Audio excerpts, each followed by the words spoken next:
മിഥുൻ, ഈ കുറച്ച് നാളായിട്ട് H1B വിസ അമേരിക്കയിൽ, അത് ഇന്ത്യയിൽ ഏകദേശം TCS കംപ്ലീറ്റ് ആയിട്ട് പറഞ്ഞു കഴിഞ്ഞു. അവർ കംപ്ലീറ്റ് H1B വിസ സസ്പെൻഡ് ചെയ്യാൻ പോവുകയാണ് പെർമനൻ്റ് ആയിട്ട്.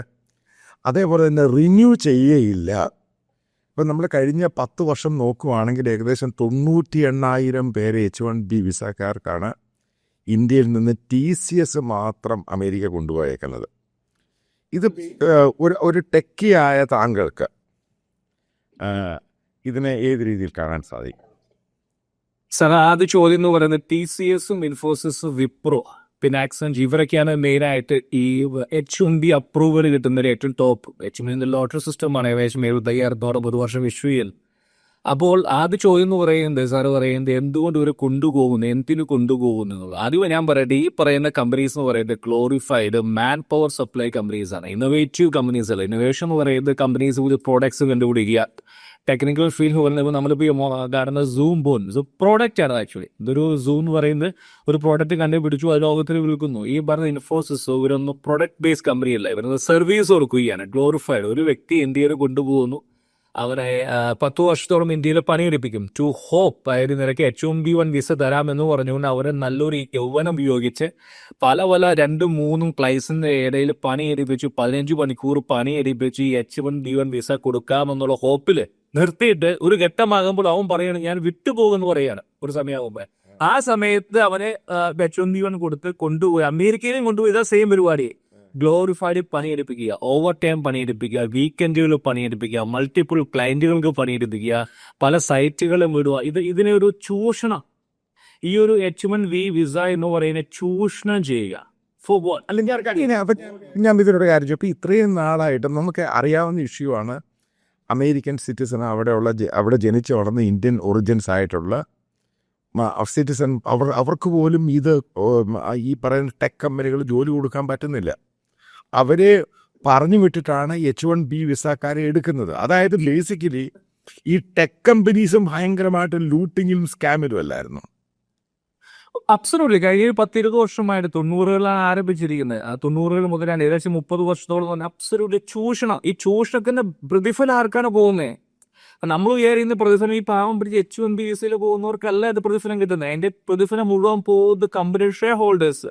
അതിന്റെ പുറകിൽ ആരാണോ ഈ കമ്പനി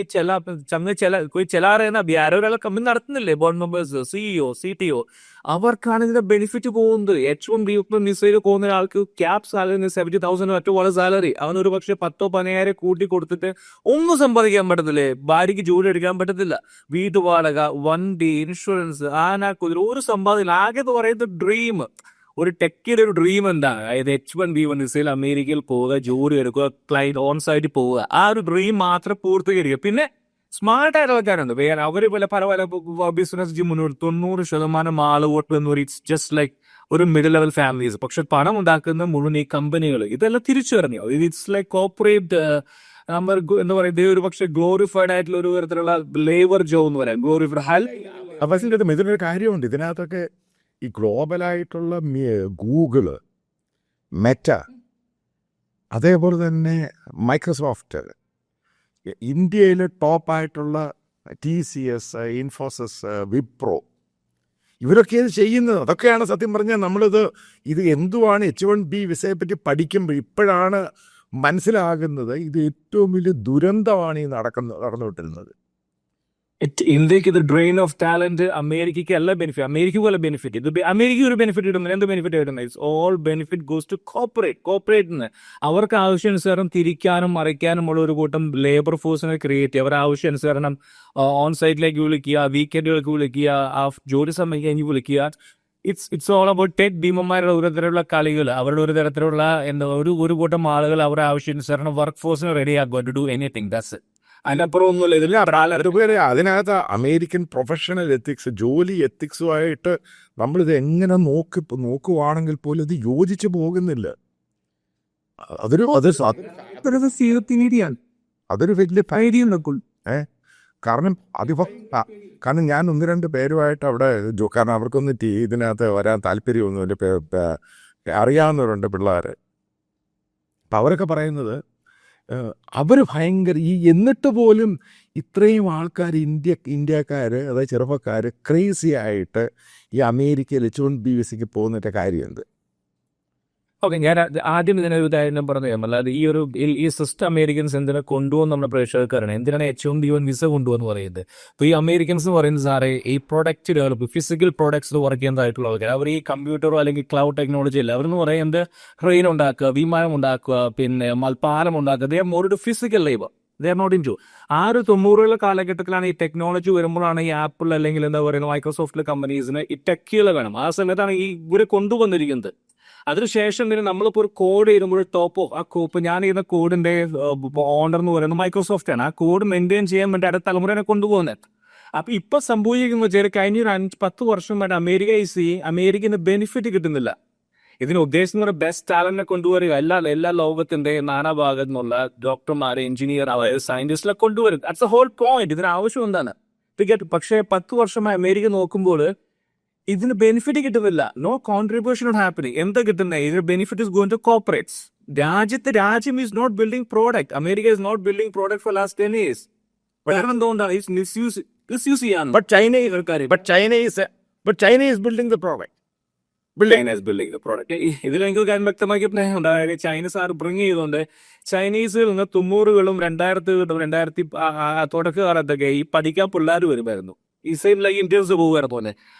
ഇവിടെ യൂണിവേഴ്സിറ്റിയിൽ M.Tech അതുപോലെ ബി മാസ്റ്റേഴ്സിന് അവരൊക്കെ 2 വർഷം 3 വർഷം പഠിച്ച് തിരിച്ചു പോകും. എന്തിനാണെന്നറിയോ? They go back to China, build the same product.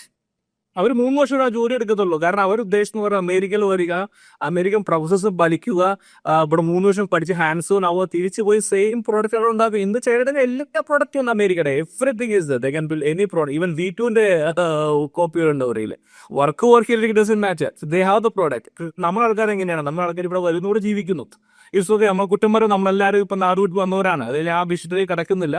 പക്ഷേ പോയിന്റ് എന്ന് പറയുന്നത് അമേരിക്ക ഈസ് കമ്മിങ് സ്ട്രിക്റ്റ്. എന്തുകൊണ്ട് H1B1 സ്ട്രിക്റ്റ് ആവുന്നതിന് മെയിൻ കാരണം എന്ന് പറയുന്നത് യെസ് ലേബർ ഷോർട്ടേജ് ഉണ്ട് അമേരിക്ക. രണ്ടാമത്തെ വിഷയം എന്ന് പറയുന്നത് അമേരിക്ക is not in the benefit. അത് ഉദ്ദേശിച്ച ആ ഒരു വർക്കൗട്ട് ആകുന്നില്ല, കിട്ടുന്നില്ല. ടാലന്റ് റേറ്റ് വരുന്നൊക്കെ സാറെ എത്രയോ ഈ തെലുങ്കു കൺസൾട്ടൻസ് എന്ന് പറയുന്നത് 1 വർഷം 2 വർഷം പഠിച്ച് പിള്ളേരൊക്കെ ഉടായ്പ കൂടെ കയറ്റി വരിക. ഞാൻ കണ്ടു. കാരണം ഞാൻ ലോസ് ഏഞ്ചലസിലും മറ്റേ ന്യൂയോർക്കിലൊക്കെ ഉണ്ടായിരുന്ന സമയത്ത് അവിടെ എല്ലാം ഈ ചെറിയ ജോലി മുഴുവനും ചെയ്യുന്നത് ഇന്ത്യക്കാര്. അപ്പം ഞാൻ കഴിഞ്ഞ വർഷം ഒരു പയ്യൻ നാട്ടിൽ നിന്ന് കയറുന്ന പയ്യനാ. അപ്പൊ അങ്ങനെ പറഞ്ഞാൽ വിളിച്ചു. അവൻ H1B1 വിസയിൽ കയറി വന്നു. 2021 പാസ് ഔട്ട് ആണ്. ആലോചിക്കും 2021 പാസ് ഔട്ട് ആയി 2024 അമേരിക്കയിലെത്തി. 3 വർഷം പോലും നാട്ടിലെ എക്സ്പീരിയൻസ് ഉണ്ട്. അവൻ എങ്ങനെയൊക്കെയോ കൊണ്ടുവന്നു. ഏതൊക്കെയോ ഒരു 3 വർഷം എക്സ്പീരിയൻസ് ഒരാൾക്ക് കിട്ടുന്ന വിസയല്ല H1B വിസ എന്ന് പറയുന്നത് ഒരു ഏരിയയിൽ എക്സൽ ആയ ശേഷം ഇന്ത്യയിലെ ഒരു ഏരിയയിലെ കമ്പനി പറയുന്നത് is very much brilliant. Okay, ഈ ഷുഡ് ഡിസേർവ് ഇറ്റ്. അപ്പൊ അങ്ങനെ കൊണ്ടുവരുമ്പോൾ അർഹതയാളുകൾ പുറന്തള്ളപ്പെട്ട് പോവുകയാണ്. അവിടെ 10 വർഷം 12 വർഷം ഒരു ഏരിയയിലെ ഒരു പ്രൊഫഷനിൽ പഠിച്ച് എക്സൽ ആയിട്ടുള്ള ഡോക്ടർ, എഞ്ചിനീയർ കിട്ടുന്ന വിസയാണ് 3 വർഷം മാത്രം പഠിച്ച് കോളേജിൽ നിന്ന് പുറത്തിറങ്ങി പയ്യന് കിട്ടുന്നത്. ഞാൻ പയ്യന് കിട്ടിയതുകൊണ്ട് മോശം പറയല്ല പറയുന്നത്. I'm sure how is misusing consultancy. ഈ ഒരു മിസ്യൂസിലാണ് ട്രംപ് ഒന്ന് പിടിക്കാൻ പോകുന്നത്. കാരണം you people are misusing. We need talent, we need people, but not the people who but we are right now having it. പക്ഷേ ഒരു കാര്യം ഞാൻ പറയട്ടെ, എന്തുകൊണ്ട് ഇന്ത്യൻ അഡ്മിനിസ്ട്രേഷൻ, അതായത് പ്രധാനമന്ത്രി മോഡി വാഷിങ്ടണിൽ ഇന്ത്യൻ ഡയസ്ഫോറയുമായിട്ടുള്ള മീറ്റിങ്ങിൽ അദ്ദേഹം പറഞ്ഞു ഇനി H1B വിസ റിന്യൂ ചെയ്യാൻ ഇന്ത്യയിലോട്ട് വരണ്ട. ബേസിക്കലി ഇദ്ദേഹത്തെ ആരോ പറഞ്ഞ് കബളിപ്പിച്ചേക്കുവാണിത് ബേസിക്കലി എനിക്ക് തോന്നുന്നു. കാരണം ഏറ്റവും കൂടുതൽ തെലുങ്കരും അതേപോലെ തന്നെ ഗുജറാത്തികളാണ്. കാരണം നമ്മളിപ്പം നമുക്ക് ഓർമ്മയുണ്ട്, നമ്മൾ ഒരുമിച്ച് മറ്റേ പാർട്ട് ടൈം വർക്ക് ചെയ്യുന്ന ഒരു സമയത്ത് അവിടെ ആ പയ്യനൊരു കുന്തം അറിയത്തില്ല, H1B വിസ വന്നേക്കുക. അബ്സല്യൂട്ട്ലി എന്ന് പറയുക ഇതാണ് ഇപ്പൊ പറഞ്ഞിരിക്കുന്നത്. കാരണം ഈവൻ നോബഡി നോസ്. അതായത് ഇതിന്റെ ഉള്ളിലേക്ക് ഇറങ്ങി ചേരുമ്പോൾ ശ്രീമോൻ നരേന്ദ്രമോദിക്കൊന്നും ഇതിനെ പറ്റി ഒന്നും ആരും ബ്രീഫ് ചെയ്തില്ല. ഇന്ന് പുറകെ നടക്കുന്ന കാര്യങ്ങൾ എങ്ങനെയാണ് മിസ്യൂസും അത് അറിയില്ല അദ്ദേഹത്തിന്. അതിനകത്ത് ഇവിടെ ഇന്ത്യയിലുള്ള പല നേതാക്കന്മാരൊക്കെ പറയുന്നത് നോൺസെൻസ് ആണ്. ഈ H1B വിസക്കാർ തിരിച്ചു വന്നിട്ട് എന്തോ ഇവിടെ കുന്തം ചെയ്യുന്നു. ഇവര് ഒരു നിവൃത്തിയില്ലാതെ അങ്ങോട്ട് പോയതോ. അതാണ് അതിന്റെ തമാശ എന്ന് പറയുന്നത്. അവൻ ഇവിടെ വന്ന് എന്ത് ചെയ്യാനാ? ഒരു എക്സാമ്പിൾ ഞാൻ പറഞ്ഞു. ഇപ്പൊ 2022 ഇവിടെ മാസ്റ്റേഴ്സ് ചെയ്യുന്ന ഒരു പയ്യനുണ്ട്, എനിക്കറിയാവുന്ന സൂപ്പൈന. ഇത് കൺഫേംഡ് ഇനി അവർക്ക് ഇവിടെ നിൽക്കാൻ സാധിക്കില്ല. അവർക്ക് 3 വർഷം എക്സ്റ്റൻഷൻ ഉണ്ട്. 3 വർഷം പഠിച്ച ശേഷം 3 വർഷം ജോലി എടുക്കാൻ വരും. ഇപ്പൊ കടകളിലൊക്കെ ജോലി എടുക്കുന്ന അവൻ പറയുന്നത് മിഥുൻ, അറ്റ്ലീസ്റ്റ് ഇൻവെസ്റ്റ്മെന്റ് ഇത് പണം ഒന്ന് തിരിച്ചു കിട്ടുമല്ലോ എന്ന്. ഇവിടെ 3 വർഷം ജോലി എടുത്തു കഴിഞ്ഞാൽ, കാരണം മാസ്റ്റേഴ്സ് ചെയ്യുന്ന തുക ചെലവാക്കിയല്ലോ 40-50, അറ്റ്ലീസ്റ്റ് അതെങ്കിലും കിട്ടിയ ഭാഗ്യം. ഇവിടെ അറ്റ്ലീസ്റ്റ് നാട്ടിൽ പോയി കഴിഞ്ഞാൽ അറ്റ്ലീസ്റ്റ് ലോൺ ഇല്ലല്ലോ എന്ന്. അത്ര മാത്രമേ അതാണ് റിയാലിറ്റി. ഇപ്പൊ നമ്മള് ഇന്ത്യയിൽ ഇപ്പൊ ഭയങ്കര വലിയൊരു സോഹോ എന്ന് പറയുന്ന സോഹോ എഗൈൻ നമ്മളൊരു പ്രശ്നം വരുമ്പോഴും നമ്മൾ ചാടി കയറി പ്രൊഡക്ട്സ് ഡെവലപ്പ് ചെയ്യാൻ ആരംഭിക്കും. നമുക്കായിരുന്നു ചൈനയുടെ പണ്ട് ഓർമ്മയുണ്ടോ? ചൈനയാണ് ബാൻ ചെയ്തു ഇന്ത്യൻ മറ്റേ വിവോ ഫോണുകളും വിവോൺ IPL-നൊക്കെ ബാൻ ചെയ്യുന്ന പരിപാടി കൊണ്ടായിരുന്നു. എന്തെങ്കിലും പ്രശ്നം വരുമ്പോൾ നമ്മൾ ചാടി കയറി ഭയങ്കര ആവേശമോ. അതേപോലെ ഇപ്പം നേരത്തെ കുക്കു എന്നും പറഞ്ഞുകൊണ്ട് നേരത്തെ ഒരു ട്വിറ്ററിനെതിരെ ഒരു സംഭവം ഉണ്ടാക്കി. അതും ഭയങ്കരമായിട്ട് ചാടിക്കയറി പ്രധാനമന്ത്രി എല്ലാവരും ചെയ്തു. കറക്റ്റ് 2 വർഷം കഴിയുമ്പോൾ അവർ അടച്ചു പൂട്ടി. ഇപ്പം സോഹോ ഈ പറയുന്ന രീതിയിൽ ഇവർ ഈ പറയുന്ന തള്ളും ബഹളവും എല്ലാം കൂടിപ്പോയി കഴിഞ്ഞാൽ 2 വർഷം ഇത് ഫർദർ എങ്ങനെ പോകുമെന്ന് പറയുന്നില്ല. ഇവിടെ മെയിൻ സംഭവം എന്ന് പറയുന്നത് ഈ സോഹോ എന്ന് എല്ലാവരും മനസ്സിലാക്കുന്ന സംഭവം. സോഹോ എന്ന് പറഞ്ഞ പ്രോഡക്റ്റ് ഒരു പെട്ടെന്ന് രാത്രി കൊണ്ട് ചേർക്കുമ്പോൾ ഡെവലപ്പ് ചെയ്ത പ്രോഡക്റ്റ് അല്ല. അതേ ഒരു ആവേശത്തിൽ ഡെവലപ്പ് ചെയ്തില്ല. അല്ല, എനിക്ക് സോഹോയുടെ മെയിലുണ്ട്. കഴിഞ്ഞ 3 വർഷമായിട്ട് ഞാനത് യൂസ് ചെയ്യുന്നുണ്ട്.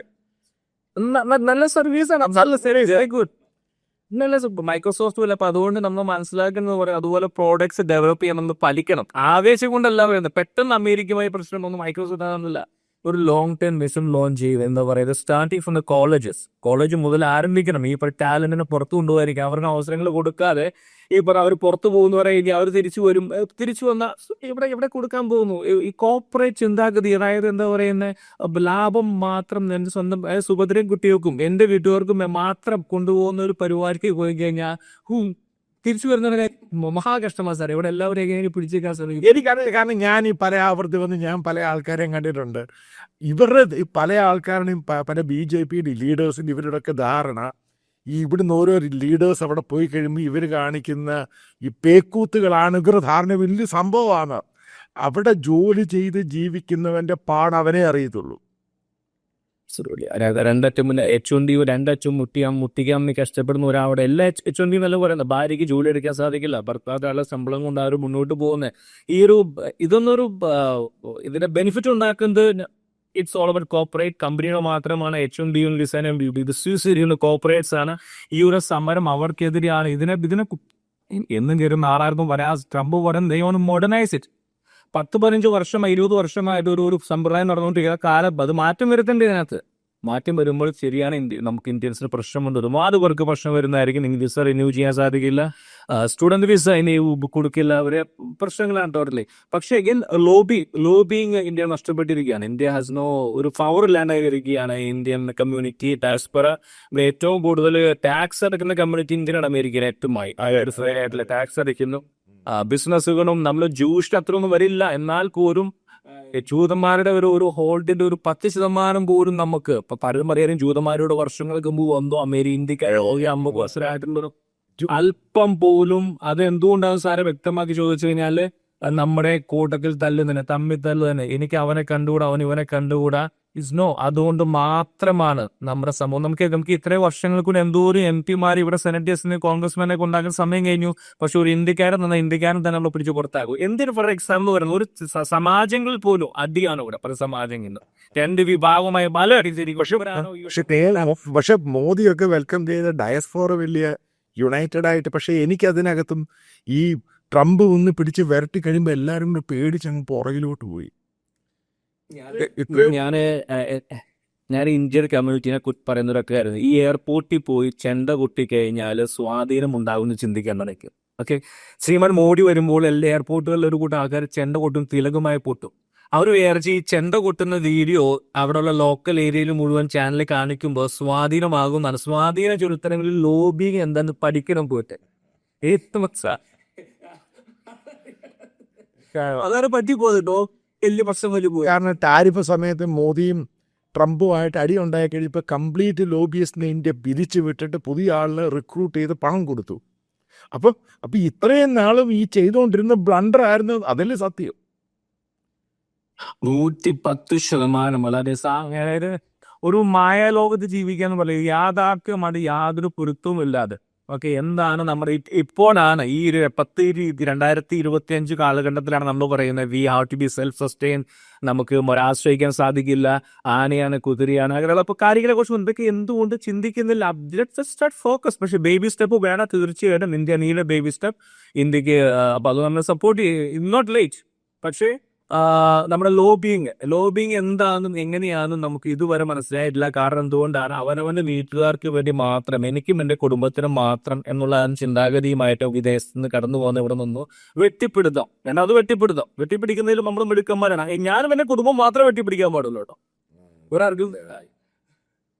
ആർക്കും ഇറക്കുന്നില്ല. അപ്പൊ ഇനി മുന്നോട്ടുള്ള ഇന്ത്യൻസിനെ ഒരു കാര്യമുണ്ട്, ഗുജറാത്തികൾക്ക് ഇത്രയും ഭയം തോന്നാൻ കാരണമുണ്ട് ട്രംപിനോട്. കാരണം ഏറ്റവും കൂടുതൽ അവർ റിപ്പബ്ലിക്കൻ പാർട്ടി മോദിയായിട്ടുള്ള അടുപ്പമൊക്കെ ആയിരുന്നു. പക്ഷേ H1B വിസ കാര്യത്തിലാണെങ്കിലും അമേരിക്കൻ ടാരിഫ് ആണെങ്കിലും ലോബിയിങ്ങിൻ്റെ കാര്യത്തിലും ഓപ്പറേഷൻ സിന്ദൂർ കഴിഞ്ഞ് ഈ പാകിസ്ഥാൻ എത്രമാത്രം സ്പേസ് കൊടുത്തു. അവിടുന്ന് ചലിക്കാൻ പറ്റിയില്ല ഇന്ത്യക്ക്. കാരണം ഞാൻ തന്നെ തലയെ കൈവച്ചു, ഇവന്മാരെവിടെ പോയിന്ന്. ഞാൻ എന്തൊക്കെയാകുമ്പോൾ ഇരുന്ന് വാചമടിക്കുന്നത് ഓർമ്മയുണ്ടോ എന്നോട് ആൾക്കാർ സംസാരിക്കുന്നത്? അതാണ് ഇതാണ് ഞങ്ങളത് ചെയ്യും ഇത് ചെയ്യുന്നൊക്കെ പറഞ്ഞ് അവരൊന്നും എൻ്റെ ഫോൺ പോലും എടുക്കുന്നില്ല പേടിച്ചിട്ട്. സാറേ, ഈ ഇവിടുത്തെ പണക്കാരായിട്ടുള്ള ഇന്ത്യക്കാർ ഓപ്പറേഷൻ സിന്ദൂരും പിന്നെ ഇന്ത്യ പാകിസ്ഥാൻ ബന്ധങ്ങളും H1B ഒന്നും അവരുടെ വിഷയമല്ല. അവരുടെ വിഷയം ഒറ്റ മാത്രമേ ഉള്ളൂ, അവരുടെ കള്ളപ്പണത്തിൽ പിടിക്കാൻ പോകരുത്. ഞങ്ങളുടെ ബിസിനസ്സിൽ കൈ തൊടരുത്. ഞങ്ങളുടെ ബിസിനസ് കൈ തൊട്ടാൽ പണി വരും. കാരണം എന്ന് പറയുന്നത്, ഞാൻ കുറ്റം പറയുകയല്ല പറയുന്നത്, സ്മോൾ ബിസിനസ് റൺ ചെയ്യുക ഈസി അല്ല. മൂവ്മെന്റ് ഇപ്പോൾ പലരും 10-15 മണിക്കൂർ ജോലി എടുത്താണ് മുന്നോട്ട് പോകുന്നത്. പക്ഷേ പലരും ചെയ്യുന്നത് അനധികൃത രീതി കൂടിയാണ്. എത്രയോ ഗുജറാത്തികൾ അവരെ 5-6 ഓരോ പ്രാവശ്യം പിടിക്കുമ്പോൾ അവരുടെ പേടി എന്ന് പറയുന്നത് അവർക്ക് ഇതൊന്നും ഒരു പുത്തരിയല്ല. അവർക്കറിയാം അവരുടെ അടുത്ത 5 തലമുറയ്ക്ക് ഉണ്ടാക്കാനുള്ള കാശ് കൂടെ ഉണ്ടോ. Gujarati is A very very ചിന്തിക്കുന്ന അപ്പുറമാണ് അവരപ്പോൾ. അവർക്ക് ഇന്ത്യയിലും വികസനം വെറുതെ ഓക്കെ ദേശമാണ് അംഗീകരിക്കുന്നവർക്ക് അവരുടെ ഉണ്ടായിരിക്കാം. പക്ഷേ അവരുടെ പ്രശ്നം ഒട്ടമാതി ഞാൻ ഉണ്ടാക്കിയ സ്വത്തിന്റെ മുകളിൽ പിടുത്തം വരരുത്. അതിലവർക്ക് പേടിയുണ്ട്. ഇപ്പോൾ അവർക്ക് പേടി എന്താന്ന് വെച്ച് കഴിഞ്ഞാൽ ഒരു നിയമം വരുമോ എന്നൊരു സംശയം അവർക്കുണ്ട്. അതായത് ഉണ്ടാക്കിയ മുതലുകൾ പലതും രേഖയില്ലാത്ത മുതലുകളാണ് പലതും. അതിലൊരു പിടുത്തം വന്നു കഴിഞ്ഞാൽ അതാണ് അവരെ പേടിപ്പിക്കുന്നത് അല്ലെങ്കിൽ പിന്തിരിപ്പിക്കുന്നത്. അല്ല, ആന്റി ട്രംപ് എന്ന് പറയുന്ന പോളിസിയിലേക്ക് അവർ പോകാനുള്ള കാരണം ഇന്ത്യ ആയിട്ട് ഒന്നും അല്ലെങ്കിൽ ചുമ്മാ തല്ലിപ്പാണ്. അവർക്കൊന്നും വിഷയമില്ല. അവരുടെ പേര് സ്വന്തം കാര്യം, എന്റെ പണം അത് തൊട്ടാൽ അവർക്ക് പ്രശ്നമാണ്. അത്രയേ ഉള്ളൂ. അല്ലാതെ ഇന്ത്യൻ പ്രേമോ മോദി പ്രേമോ ഒന്നും ഇല്ലെന്ന് ഈ കഴിഞ്ഞ കുറച്ച് 2-3 മാസം കൊണ്ട് എനിക്ക് പിടികിട്ടി. ഇവന്മാർ മുഴുവൻ ഈ ഡയസ്പോറ എന്ന് പറഞ്ഞ് ഈ ചെണ്ട കൂട്ടി ഈ പണം മുടക്കി മോദി അവിടെ കൊണ്ടുവന്നത് എല്ലാം സ്റ്റേജ് മാനേജ്ഡ് ഗിമിക്സ് ആയിരുന്നു. അല്ലാതെ ഹൗദി മോഡിയും മറ്റേ മാഡിസൺ സ്ക്വയറിലൊക്കെ സംഭവങ്ങളൊക്കെ കണ്ട് ഞാൻ കുറഞ്ഞ മാഡിസൺ സ്ക്വയർ ഞാൻ കണ്ടത്. അതൊക്കെ കണ്ടിട്ട് so I feel it's all this baseless. കാരണം 1% പോലും സിൻസിയറിറ്റി ഇല്ലാതെ ആർക്കും സംസാരിക്കാൻ വയ്യല്ലോ അതിനെപ്പറ്റി. ശശി പേടിക്കാനുള്ള ഞാൻ പറഞ്ഞില്ല, മടിയിൽ കനമുള്ളവൻ എന്തിനു പേടിക്കുക? അതിൽ മടിയിൽ കനമുണ്ടല്ലോ പലർക്കും. എല്ലാവരും ഞാൻ പറയുന്നില്ല, കൂട്ടം ആളുകൾക്ക് മടിയിൽ നല്ലപോലെ കനമാണ്. അപ്പൊ അവർക്ക് ഇന്നും പലരും ചിന്തിക്കുന്നുണ്ട്, പല ഗുജറാത്തും ചിന്തിക്കുന്നു ബൈഡൻ ആയിരിക്കും അറ്റ്ലീസ്റ്റ് നമ്മുടെ കാര്യങ്ങളൊക്കെ നടന്നു പോയേനെ, വലിയ ശല്യമില്ലാണ്ട് പോയേനെ. പക്ഷെ ഒരു വൈറ്റ് ഒരു പേടി അവർക്ക് മനസ്സിൽ കയറിയിട്ടുണ്ട് ഭയങ്കരമായിട്ട്. വൈറ്റോടല്ലയോ അത് വായിട്ടുണ്ട്. പേടിയായെന്ന് വെച്ചാൽ അവർ നിയമങ്ങളെ എന്തായിരിക്കും നാളെ ട്രംപ് പറയുക എന്നുള്ളത്. ശരിയാണ്, അവർക്കൊരു അവർ ബിസിനസ് കൊണ്ടാണ് അവർക്ക് അടിച്ചമർത്തണം, അവർക്ക് ആഗ്രഹമുണ്ട്. കാരണം ഇവിടെ കഴിഞ്ഞ കലാപങ്ങൾ, ആക്രമണങ്ങൾ, തീവെപ്പ് എല്ലാം നടക്കുന്നത്, അതിലേക്ക് അവർക്ക് ഭയങ്കര പരാതിയുണ്ട്. അതിലേക്ക് അവർ ഹാപ്പിയാണ്. പക്ഷെ എന്നാൽ പോലും അവരുടെ അസറ്റ്സിന് മുകളിലേക്ക് പിടുത്തം വരുമോ എന്നൊരു പേടി അവർക്ക് വരാൻ തുടങ്ങിയിരിക്കുന്നത്. ഇത് തോന്നി. പൊതുവെ ഇപ്പം അമേരിക്കയിലുള്ള അമേരിക്കൻ സിറ്റിസൺ H1B പറ്റി എന്താ പറയുന്നത് ഇന്ത്യക്കാർ, പ്രത്യേകിച്ച് മലയാളികൾ? അവർക്ക് ഇപ്പോഴത്തെ തലമുറ എന്ന് പറയുന്നത് അവർക്കും മനസ്സിലാവുന്ന സംഭവം എന്ന് പറയുന്നത് പല കമ്പനീസും കഴിഞ്ഞ 2-3 വർഷങ്ങളിൽ കംപ്ലീറ്റ് ലേ ഓഫ് ആണ്. മൈക്രോസോഫ്റ്റ് ആയാലും ഗൂഗിൾ ആയാലും ഫേസ്ബുക്ക് ആയാലും ലക്ഷക്കണക്കിന് ആളുകളെ പിരിച്ചുവിടുന്നു. ആ പിരിച്ചുവിടുന്ന അതേ കമ്പനിയിൽ തന്നെ വീണ്ടും 1000-2000 പേരെ H1B ന്യൂസിൽ കൊണ്ടുവരുന്നു. അപ്പൊ അവർ ചോദിക്കുന്നു പറയുന്നത് എന്താണ് അതിന്റെ പുറകിലുള്ള ഒരു മാറ്റം? അതായത് ഈ ഞങ്ങളെ പുറത്താക്കുന്നു പക്ഷെ ആളുകളെ പുറത്ത് കൊണ്ടുവരുന്നു. This is all about what? Hypocrisy. എന്താണ് ഇതിന്റെ പുറകിൽ? രണ്ടാമത് അവർക്ക് മനസ്സിലാവുന്ന പറയുന്നത് ഔട്ട്സോഴ്സിങ്. കമ്പനിയെ ഔട്ട്സോഴ്സ് ചെയ്യാൻ ഇന്ത്യയിലേക്ക് സാധിക്കും. ഇനിയിപ്പോൾ വരാൻ പോകുന്ന പറയുന്നത് H1B വന്ന് നിർത്തലാക്കുന്ന ഫീസ് കുത്തനെ കൂട്ടുന്നതുകൊണ്ട് ഇനി ഔട്ട്സോഴ്സിങ് ആരംഭിക്കില്ല കമ്പനീസ്. ഒരുപക്ഷെ ഇന്ത്യയിൽ ആരംഭിക്കുക കമ്പനികൾ, ഇപ്പം ഒരുപക്ഷെ ഫിലിപ്പീൻസിൽ ആരംഭിക്കാം, യൂറോപ്പിൽ ആരംഭിക്കാം. അവരുടെ വറീഡ് എന്ന് പറയുന്നത് അവരുടെ ഇന്ത്യ എന്ന് പറയുന്ന അവർ റീപ്ലേസ് ചെയ്യുന്ന ഒരു യന്ത്രമായോ എന്നൊരു ചിന്ത അവർക്ക് ഒരു 5-6 വർഷമായിട്ടുണ്ട്. സ്പെസിഫിക്കലി എന്ന് പറയുന്നത് ഈ 2000-2010 ശേഷം പഠിച്ചു വരുന്ന കുട്ടികൾക്ക് കിട്ടുന്നില്ല. കാരണം എന്താ സംഭവം എന്ന് വെച്ചാൽ അവർക്ക് ഈ വെള്ളക്കാർക്ക് ഒരു എത്തിക്സ് ഉണ്ട്. 9 to 5 മാത്രമേ അവർ ജോലി എടുക്കുള്ളൂ. അവർ വീക്കെൻഡിലൊക്കെ ജോലി എടുക്കില്ല. പക്ഷെ അതേ സമയം ഒരു ഇന്ത്യൻ മാനേജർക്ക് ഒരു ഇന്ത്യക്കാരനെ കിട്ടുകയാണ് H1B വന്നില്ല, അവൻ ഈസ് വില്ലിംഗ് ടു വർക്ക്. കാരണം അവന് വേറെ ചോയ്സ് ഇല്ല. അപ്പൊ അവർക്ക് ആ ഒരു പേര് ഭയമുണ്ട്, അവർക്ക് ഓപ്പർച്യൂണിറ്റി ഇല്ല എന്നുള്ള ഭയം പണ്ട് മുതൽ അവർക്കുണ്ടായിരുന്നു. ഇപ്പോൾ ഈ മാഗ സപ്പോർട്ടേഴ്സും ട്രംപിന്റെ ഈ ഒരു പോളിസികളായപ്പോൾ അവർ കൂടുതൽ ഉയരത്തിൽ വരിക. അപ്പൊ ചാലക്കർക്കൊക്കെ വളരെ വ്യക്തമാക്കി പറഞ്ഞല്ലോ അദ്ദേഹത്തിന്റെ ക്യാമ്പയിനിൽ, അതായത് I'm not against India, ഞാൻ ഇന്ത്യക്കെതിരല്ല പറയുന്നത്, പക്ഷേ H1B നിർത്തലാക്കിയേ പറ്റൂ. കാരണം നമ്മുടെ കുട്ടികൾക്ക് അവസരങ്ങളില്ല. And let me tell you, ഈ കൊണ്ടുവരുന്ന ആളുകളില്ല സാർ, അതായത് ഈ നാട്ടിൽ നിന്ന് കൊണ്ടുവരുന്ന H1B ഇല്ല, അവർ കൊണ്ടുവരുന്ന ആ ഒരു ജോലി ഇവിടെ ചെയ്യാൻ പറ്റാതെയല്ല ഇവിടെ ആളുകൾ കിട്ടും. ഇപ്പൊ ഇതിന് ആവശ്യം എന്താണ്? ഇവിടെ കിട്ടാത്തതുകൊണ്ടല്ല നമ്മൾ കൊണ്ടുവരണ്ടേ. ഒരു ഹൈ പ്രൂഫ് അത്രയും ഒരു എക്സ്ട്രീം ടാലന്റ് ആയിട്ടുള്ള ഒരാൾ അമേരിക്കയിൽ കിട്ടാതെ കൊണ്ടുവരേണ്ട പുറത്ത്, അല്ലെങ്കിൽ ആവശ്യമില്ലോ. പക്ഷെ അത് സെയിം ആളുകൾ അമേരിക്കയിൽ ഉണ്ട്. So why are you getting it? കാരണം അതാണ് റീസണബിൾ ചോദ്യം അത് ബേസിക്കലി. ഏതായാലും H1B വിസ എന്ന് പറയുന്നത് ഇന്ത്യയിൽ വലിയൊരു വേവ് ഉണ്ടാക്കിയിട്ടുണ്ട്, പ്രത്യേകിച്ച് അർബൻ ക്ലാസ്സിന്. ഏതായാലും ഇതേപോലെ ടെക് ഷോസും ഇങ്ങനെയുള്ള ടോപ്പിക്കും നമുക്ക് ഇനിയും തുടരാം. Anyway thank you very much. Thank you. Thank you, sir. Thank you.